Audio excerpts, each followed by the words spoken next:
কাৰণে এনেকুৱা এটা প্ৰফেশ্যন তোমালোকে নোবেল প্ৰফেশ্যনৰ কাৰণে তোমালোকে ইয়াৰ পৰা চেষ্টা কৰিছা মই ভাবো তোমালোকৰ প্ৰচেষ্টা ভগৱানে সহায় কৰিব আল্লাহ তোমালোকক সহযোগ কৰিব ইয়াৰ বাবে সাৰে কোৱাৰ দৰে তোমালোকৰ ভিতৰত থাকিব লাগিব কনফিডেন্স তোমালোকৰ লাগিব ষ্ট্ৰং কনফিডেন্স তোমাৰ যদি কনফিডেন্স আছে তুমি তেতিয়া হলে আধা ৰাস্তা আগবাঢ়ি যাব পাৰিবা 53% হেঙাৰ হোৱা নাই 53% হেঙাৰ হোৱা নাই মোৰো এটা সপোন আছে কিতাপখন লিখিছে ৰুবুল মাউত তোমালোকে নাম শুনা পাইছা বিশ্বৰ 1 নম্বৰ ইউনিভাৰ্সিটি যেটো আছে ইনষ্টিটিউট আছে এডুকেশনাল ইনষ্টিটিউট মাসাচুচেটছ ইনষ্টিটিউট আমেৰিকাৰ তাত গৱেষণা কৰিবলৈ সুযোগ পাইছে এই তিনচুকীয়া কাকপথাৰ নামৰ সৰু ভিতৰুৱা গাঁও এটাৰ পৰা ওলাই গৈ যদি বিশ্ব দৰবাৰত বিশ্বৰ 1 নম্বৰ ইনষ্টিটিউটত তেওঁ গৱেষণা কৰিবলৈ সক্ষম হৈছে আজি ইমান ফেচিলিটি থকা অনুষ্ঠান তোমালোকে পাইছা ইয়াৰ পৰা গৈ অক্সফোৰ্ড হাৰ্ভাৰ্ড এইবিলাক ইনষ্টিটিউটত তোমালোকে কিয় যাব নোৱাৰিবা আজি ৰুবুল মাউতৰ লগত যিটো টিমে কাম কৰি আছিল সেই টিমটোৱে কেমিষ্ট্ৰিত নোবেল বঁটা পালে হয়তো ৰুবুল মাউতেও নোবেল বঁটা পাই যাব পাৰে তোমালোকৰ ইচ্ছা আৰু প্ৰৱণতা যদি থাকে তোমালোকে আগবাঢ়ি যাব পাৰিবা সৰকাৰি বিদ্যালয় সুবিধা নথকা ৰাস্তাঘাট নথকা ঠাইৰ পৰা যদি লৰা ওলাই গৈ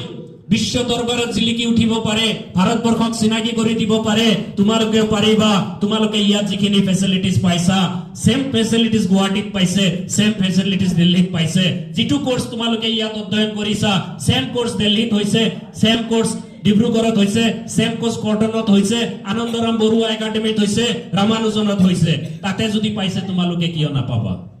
সায়েন্স এণ্ড টেকনলজি পৃথিৱীখন হাতৰ মুঠিত আনি দিছে তোমালোকে সফলভাৱে যদি ব্যৱহাৰ কৰিব পাৰা তোমালোকে ইয়াৰ পৰা আগবাঢ়ি যোৱাৰ পথ প্ৰশস্ত কৰি ল'ব পাৰিবা যেনেকৈ তোমালোকৰ আগত জ্বলন্ত উদাহৰণ হিচাপে বহি আছে ৱাশ্বিংটন তো মই আশা কৰো তোমালোকৰ মাজত এই উদ্যম এই উৎসাহ এই প্ৰেৰণা তোমালোকৰ আছে তোমালোকে পাৰিবা তোমালোকে নাম শুনা পাইছা অৰুণিমা সিনহা তেওঁৰ উদ্যমত তেওঁ এভাৰেষ্ট শৃংগ জয় কৰিবলৈ সক্ষম হৈছিল কেতিয়াবাৰ তেখেতৰ যিটো আত্মজীৱনী এখন কিতাপ আছে কিতাপখন তোমালোকে পঢ়ি চাবা অৰুণিমা সিনহাই নিজৰ যি আত্মজীৱনী লিখিছিল আত্মজীৱনী কিতাপখন তোমালোকে যদি এবাৰ পঢ়ি চোৱা কম বুজি পাবা কিমান কষ্টকৰ আছিল life Born again on the mountain, a story of losing everything and finding it back. কিতাপখনৰ নাম এই অটোবায়োগ্ৰাফিখন যদি পঢ়ি চোৱা তোমালোকে জানিব পাৰিবা এগৰাকী নেশ্যনেল ফুটবল প্লেয়াৰ ট্ৰেইন এক্সিডেন্টত ভৰি দুটা হেৰাই পেলাইছিল তেখেতৰ উদ্যমে তেখেতক এভাৰেষ্ট শৃংগ জয় কৰিবলৈ আগুৱাই লৈ গৈছিল দ্বিতীয় বিশ্বযুদ্ধৰ সময়ত হাঙ্গেৰীৰ কাৰ্লি টাকাছ নামৰ সেনা বিষয়াই অলিম্পিকত খেলিব বুলি প্ৰস্তুতি লৈছিল গ্ৰেনেড প্ৰেক্টিছৰ সময়ত বিশ্বযুদ্ধৰ আগে আগে হুহাত ছিগি গৈছিল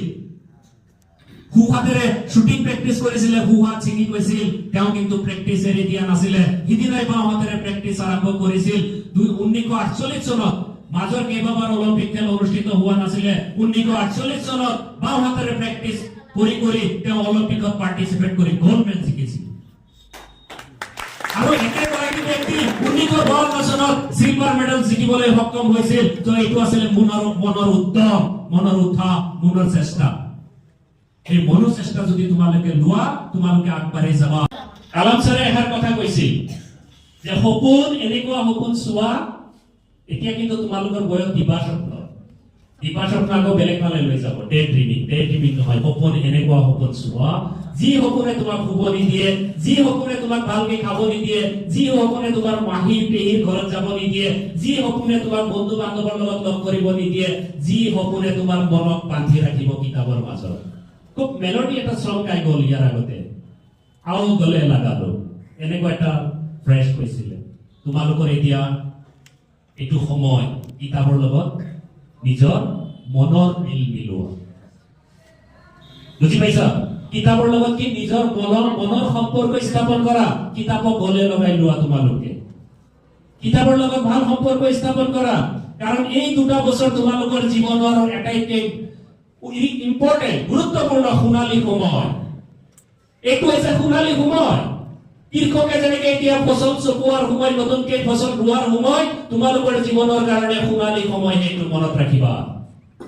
এই 2 বছৰত যি ধৰণে তুমি ফসল চপাই লবা ফসল ৰুই লবা তেনেকুৱা ধৰণে তোমালোকে শেষত গৈ পৰিণাম পাবা তোমালোকে কেনেকৈ পৰিশ্ৰম কৰিছা আৰু মানুহ জীৱনত আটাইতকৈ শক্তিশালী সময় এইটো তোমালোকৰ শৰীৰত সৰ্বোচ্চ এনাৰ্জি আছে সৰ্বোচ্চ এনাৰ্জি আমাৰ শৰীৰত সৰ্বোচ্চ এনাৰ্জি নাই আমাৰ ছাৰসকলৰ এনাৰ্জি নাই তোমালোকৰ শৰীৰত যিটো শক্তি আছে মানুহ জীৱনৰ সৰ্বোচ্চ এনাৰ্জি থকা সময় এইটো এতিয়া ছাৰে কোৱাৰ দৰে এই অনুষ্ঠানটো পাথৰ এটা শিল এটা আনি পিটি পিটি ডায়মণ্ড বনোৱা হৈ আছে তোমালোকৰ সোণালী সময়টোক যদি তোমালোকে সৎভাৱে ব্যৱহাৰ কৰা তোমালোকৰ জীৱন পাথৰৰ পৰা গৈ ডায়মণ্ড হৈ ল'ব আৰু যদি ভালকৈ ব্যৱহাৰ কৰিব নোৱাৰা তোমালোকৰ জীৱন কি হৈ থাকিব পাথৰ হৈ থাকিব এটা শিল হৈ থাকিব মই তোমালোকক আহ্বান জনাও ৰাষ্ট্ৰপতি এপিজে আব্দুল কালামে কোৱা দি তোমালোকে সপোন চোৱা তোমালোকৰ যেতিয়া বৰিং লাগিব তেতিয়া মোৰো এটা সপোন আছে কিতাপ চোৱা তোমালোকৰ যেতিয়া বৰিং লাগিব অৰুণিমা সিনহাৰ এই কিতাপটো তোমালোকে চোৱা পঢ়া সিস্টেম বহুত চেঞ্জ হৈ গ'ল পৃথিৱীখন বহুত আগবাঢ়ি গ'ল টেকনলজি বহুত এডভান্স হৈ গ'ল নেহুত পঢ়া ল'ৰাই আমেৰিকাত ৰিচাৰ্চ কৰিবলৈ যায় আমাৰ ইয়াৰ ল'ৰা গৈ নেহুত পঢ়ে তাৰ পৰা চিধা আমেৰিকা গৈ পায় আমাৰ ইয়াৰ ল'ৰা এই হলৰ ভিতৰত বহি থকা ল'ৰাৰ মাজত কিমান ইঞ্জিনিয়াৰ আছে কিমান ডক্টৰ আছে কিমান প্ৰফেসৰ আছে কিমান সাইন্টিষ্ট আছে এই শক্তিটো তোমালোকে নাজানা তোমালোকে অনুভৱ কৰিব পৰা নাই আমি অনুভৱ কৰিব পাৰিছো ইয়াত বহি বহি আৰু এতিয়া অনুভৱ কৰিব পাৰিছো মোৰো ইচ্ছা যায় আমাৰ সবৰে ইচ্ছা যায় আমি কিন্তু ব্ৰেক কৰি তোমালোকৰ বয়সলৈ যাব নোৱাৰো প্ৰবলেম এইটো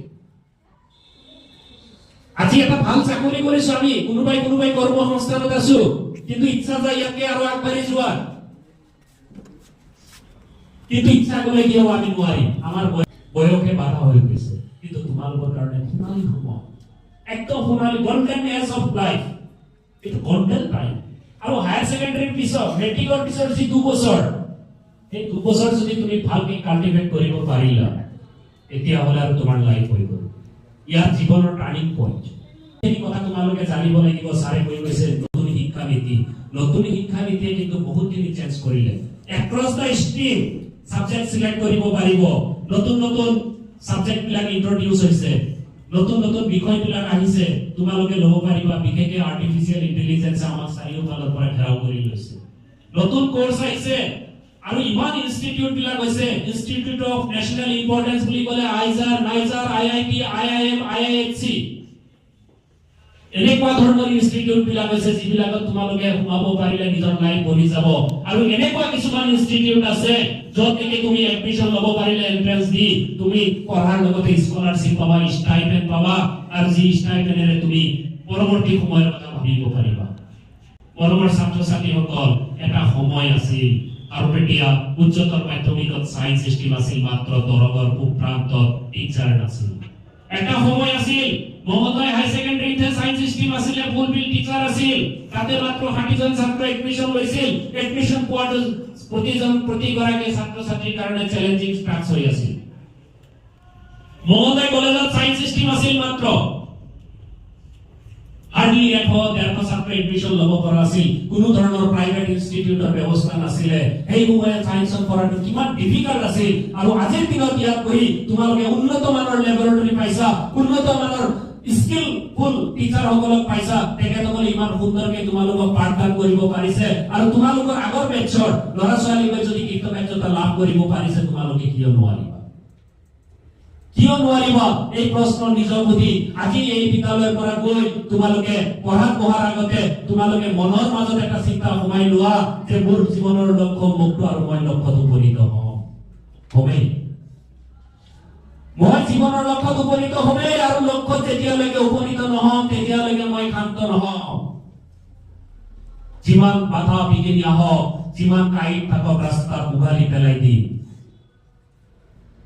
যদি তোমাৰ মাজত যদি ইচ্ছা শক্তি থাকে তুমি আগবাঢ়ি যাব পাৰিবা এই ইচ্ছা শক্তি যোগোৱাটো তুমি জগাব লাগিব তোমাৰ মা দেউতাই পৰিশ্ৰম কৰি তোমাক খুৱাই বুৱাই টকা পইচা সকলো সা সুবিধা দি পঠাই দিছে ইয়ালৈ বিদ্যালয়লৈ দিছে মা দেউতাই তোমাক টকা পইচা সুবিধা থকা খোৱা সব দিব পাৰিব কিন্তু পঢ়াৰ কামটো তুমি নিজে কৰিব লাগিব শিক্ষকসকলে তোমাক কনফিউজন আছে এইখিনি ক্লিয়াৰ কৰি দিব পাৰিব, বাৰে বাৰে বুজাই দিব পাৰিব, কিন্তু পঢ়াৰ দায়িত্ব তোমাৰ, তুমি পঢ়িব লাগিব। ইয়াৰ পিছত মা দেউতাকে তোমাৰ পিছত লাগি থাকিব নোৱাৰে। আজি হয়তো মৰমতে তোমাক মা দেউতাই খুৱাই পঠাই দিছে, টকা পইচা দিছে, অৰ্থ দিছে, সুবিধা দিছে, বেমাৰ আজাৰৰ চিকিৎসা কৰিছে, সবখিনি চিন্তা কৰিছে, তোমাৰ কাৰণে তেওঁ তেজ বিক্ৰী কৰি হলেও পঢ়াবলৈ ৰেডি আছে। যদি তুমি ভালকে নপঢ়া, আজিৰ পৰা 5 বছৰ পিছত সেই মা দেউতাকে কিন্তু তোমাক ঘৰৰ পৰা খেদিব। তুমি যদি ভাল মানুহ নোহোৱা, সেই মা দেউতাকে তোমাক ঘৰৰ পৰা খেদিবলৈ চেষ্টা কৰিব যে এই বিপদটো মোৰ পৰা আঁতৰি যাওক। মনত ৰাখিব, নিজক আগবঢ়াই লবলৈ হলে নিজৰ মাজত সপোনটো জগাই তুলিব লাগিব, নিজৰ ভিতৰত থকা মনুষ্যত্ব মানুহটো জগাই তুলিব লাগিব। ইয়াৰ বাবে লাগিব তোমালোকৰ নৈতিকতা, ইয়াৰ বাবে লাগিব তোমালোকৰ সততা, ইয়াৰ বাবে লাগিব তোমালোকৰ মাজত থাকিব লাগিব কি সৎ ভাৱ, আদৰ্শবান হ'ব লাগিব, চৰিত্ৰবান হ'ব লাগিব, সততা থাকিব লাগিব, নৈতিকভাৱে তোমালোকে নিজক সক্ষম কৰি ৰাখিব লাগিব, ন্যায় অন্যায় তোমালোকে বুজি পাব লাগিব। কাৰণ আমি এখন দেশত বসবাস কৰিছো য'ত নেকি বিভিন্ন জাতি, জনগোষ্ঠী, ধৰ্ম, ভাষা ভাষী মানুহ আমি অনৈক্যৰ মাজত এক ফুলনিৰ নিচিনাকে আছো। তোমালোকে সেইখিনি জ্ঞান তোমালোকৰ মাজত থাকিব লাগিব, তোমালোকৰ জীৱন কৰিব লাগিব। মৰমৰ ছাত্ৰ ছাত্ৰীসকল, এইটো কিন্তু তোমালোকে মনত ৰাখিবা। তোমালোকে হ'ব লাগিব ধাৰ্মিক। ৰাতিপুৱা উঠি তুমি সৰস্বতী বন্দনা কৰা, ৰাতিপুৱা উঠি তুমি মছজিদত যোৱা, নহলে ঘৰতে নামাজ পঢ়ি লোৱা। নামাজ পঢ়ি লৈ ভগৱান আল্লাহৰ ওচৰত কোৱা যে আল্লাহ মোক তুমি শক্তি দিয়া, মই আগবাঢ়ি যাব বিচাৰো, মই পঢ়িব বিচাৰো, মই ভাল মানুহ হ'ব বিচাৰো, মই সমাজখনক আগবঢ়াই লৈ যাব বিচাৰো, মই এই সমাজক পৰিৱৰ্তনৰ সুখ দেখাই দিম, মই নিজকে চেঞ্জ কৰিম, মোৰ ঘৰখনক চেঞ্জ কৰিম, মা দেউতাই যি পৰিশ্ৰম কৰিছে মা দেউতাক মই চিনাকি কৰাই দিম, বিশ্বৰ বুকুত মোৰ মা দেউতা বুলি যাতে গৌৰৱ কৰিব পাৰে, মই দেশখনক আগবঢ়াই লৈ যাওঁ, বিশ্বৰ বুকুত মই জিলিকি উঠিব পাৰো। হে আল্লাহ, হে ভগৱান, হে কৃষ্ণ, হে ৰাম, হে গড, হে মাতা সৰস্বতী মোক শক্তি দিয়া। এইখিনি তোমালোকে ৰাতিপুৱা ক'ব লাগিব। ৰাতিপুৱা যদি তোমালোকে আল্লাহৰ নাম, ভগৱানৰ নাম নোলোৱাকে দিনটো আৰম্ভ কৰা, তোমালোকৰ মনৰ মাজত কি হৈ থাকিব? উকুল থুকুল হৈ থাকিব। তোমালোকে ধাৰ্মিক হ'ব লাগিব। ধাৰ্মিক হোৱাটো প্ৰতিজন মানুহৰ দায়িত্ব। কাৰণ আমাৰ যেতিয়া কোনো উপায় নাথাকে, আমি শেষত গৈ ধৰ্মৰ আশ্ৰয় লওঁ। তো এতিয়াৰ পৰা তোমালোকে ধাৰ্মিক হ'ব লাগিব। তেতিয়াহ'লে তোমালোকৰ মন স্থিৰ হ'ব। এইটো সময় বহুত জটিল সময় তোমালোকৰ কাৰণে। এতিয়া টেকনলজি একফালৰ পৰা খুন্দিয়াই থাকিব, একফালৰ পৰা সময় খুন্দিয়াই থাকিব, একফালৰ পৰা বিভিন্ন বাধা বিঘিনিয়ে তোমালোকৰ মনত খুন্দিয়াই থাকিব। সকলোকে ক'ব লাগিব মোৰ লক্ষ্য অমুকটো, মই যেতিয়ালৈকে সেই লক্ষ্যত উপনীত হ'ব নোৱাৰিম তেতিয়ালৈকে তহঁতে দূৰত থাক। তোমালোকে নিজৰ লগত নিজে এতিয়া প্ৰতিদ্বন্দ্বী হৈ কাম কৰি আগবঢ়াই লৈ যাব লাগিব। যিখিনি বেড হেবিটছ আছে, বেড হেবিটছ খিনিয়ে তোমালোকক এতিয়া পিছফালে পেলাবলৈ চেষ্টা কৰিব। সেইখিনি তোমালোকে নিজক কণ্ট্ৰল কৰি আগবঢ়াই যাব লাগিব। যাৰ কাৰণে এখন কথা আছে হিন্দী, ৰাস্তে মে ফুল দেখ কে মত रुको, रास्ते में फूल देख के मत रुको, क्योंकि आगे भी बहुत फूल है। आगे बढ़ो, जीवन बनाने हैं, मंजिल तुम्हारा बहुत दूर है। তোমালোকৰ মঞ্জিল বহুত দূৰত আছে। এই বয়সত যদি ফুল দেখা পাই ৰখি দিয়া, এই ফুল হৈ নাথাকে, এইটো হ'ব কি বিষ। আকাৰিতে মই কথাখিনি কৈছো, বহুত সমস্যাৰ কথা গম পাই যাও, যাতে সেই বিষত, সেই মৰণ ফান্দত তোমালোকে ভৰি নিদিয়া। জীৱনটো আগবঢ়াই ললেহে তোমালোকে ভাল হ'ব পাৰিবা, আগবাঢ়ি যাব পাৰিবা। মই এইটো আশা ৰাখিছো তোমালোকে ধৈৰ্য সহকাৰে কথাখিনি শুনিলা। তো শেষত এটা কথা কওঁ,